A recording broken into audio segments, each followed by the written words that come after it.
Here we are at the secret location. I am told the cowling is here somewhere. Let me pause you to get the lights on. One dead minivan, one cool Porsche, one 3350 run-in propeller for the test cell, apparently. It's kind of cool. Definitely not airworthy or not run-worthy, but pretty cool. Sensage does have a lot of pitch on it. It's friggin' massive. Huh. Anyway, and there we go. Wow, I've not seen that thing in a long time. I didn't even know where it went. Apparently it went to Carson City, and it has come home. Wow. So this is the original A26 cowling that the Blind Man Bluff, Larry and the Blind Man's Bluff guys put on Blind Man's Bluff.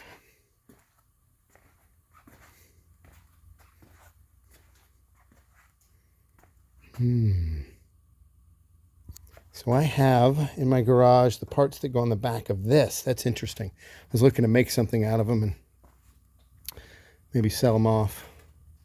It's got the original painted artwork that I alluded to in another video or two. It had a back end on it, of course. So the cowling was really long. It was another 18 inches longer than that. And it was a bear. And we cut off the back of it, built a frame, and then the back parts would come off separately. Everything forward of the, am I getting that right? Forward of the exhaust, or maybe around the exhaust. We'd have to look. Now it's going to be forward of the exhaust. And then it all went together with Teflon strips, and it was death by 1,000 screws, because every hole in this thing required a number 10 countersunk screw. So we had drills, Makita drills with batteries, battery-powered Makita drills, and we screwed and unscrewed and screwed and unscrewed, and it was just a hell of a deal to get this thing off. So if you can see it, Taz is missing his front hands on this side. That's because that's the piece that came off and landed in the horizontal tail. And we went up there and patched it, just scabbed on a patch here and around and then back up and flew it home. Just scabbed on a patch, flew it home that way, scabbed a patch onto the horizontal also. It's the same horizontal that's on the airplane now, and that piece got a bit of a reskinning when Ken built it. But the A26 cowling was chosen, okay, my version of the Blind Man's Bluff history. A26 cowling was chosen because it had the appropriate leading edge on it. So an A26 had 2800s, right? So this cowling doesn't fit, and I'll get to that in a second. But it had the appropriate leading edge, and it had a scoop on top. And that was what their aerodynamicists or whoever came up with and said that was the one to have. I can see the tape marks where it was taped up, probably when we left.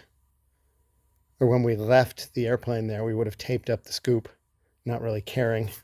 Normally you would wax the crap out of this thing and everything before you tape something so that it wouldn't peel the paint off, but probably left it up there for a week or two. And then went up, peeled the tape off, fixed it, flew it home. You know, yeah, we would have had to, no, we scabbed the patch on, did we? I don't know. Maybe we brought it home. I don't know that we had a trailer big enough to bring this thing home when we were there. But in any case, you got a patch. So the thing about the 2800 and the 3350, sorry for rambling so long. The thing about the 3350 versus the 2800 is this cowling didn't fit. And I'll find a picture. Just ran into Brother Ken. He thinks the pictures are up in the tower, so I'll look there. But if you look right here, this section is straight. It's because there's a wedge, a gap filler, a piece in here that's straight.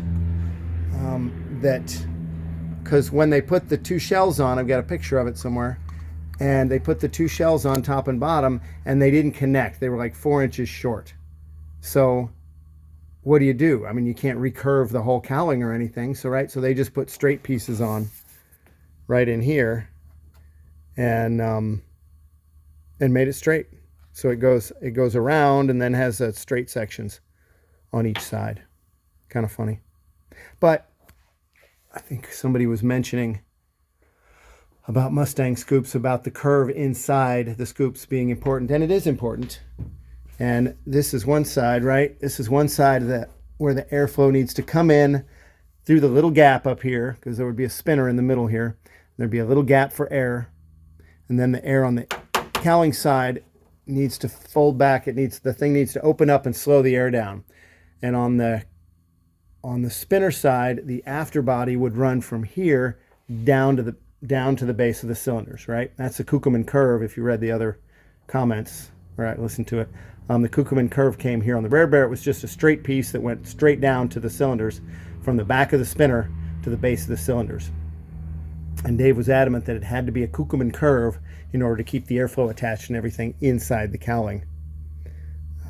And then that helps with slowing the air down to run it across the cylinders so that it's making it's slowed down to have time to go across the cylinders. Because if it's going too fast across cylinders, you're not going to have any heat absorption by the air, right? Or not as much. So that's the tunnel air scoop, and then the tunnel comes right through. And then on the base of that was, at the end of that was a rubber gasket, if you will. It was just a chunk of rubber, I don't know, 8 inches wide, 10 inches wide, that went all the way around between the end of that scoop and the scoop that attached the carburetors on top. So yeah, that attached to the snooter, we called it, that attached to the carburetor. And so you get good, Dave never liked that stuff, because you get good airflow in through the tunnel, and then you'd have this rubber joint that jacks up your airflow.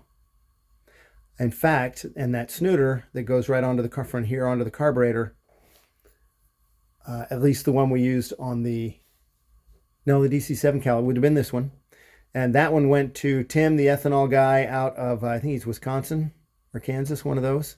Tim, if you're hearing this, hit me up on Instagram, will you? DM me, See Fury Central on Instagram. I got something for you. That landed with, I brought it up to Reno some years ago, and I got chatting with him and gave it to him for his desk. Anyway, see a couple of weak-ass seals in here.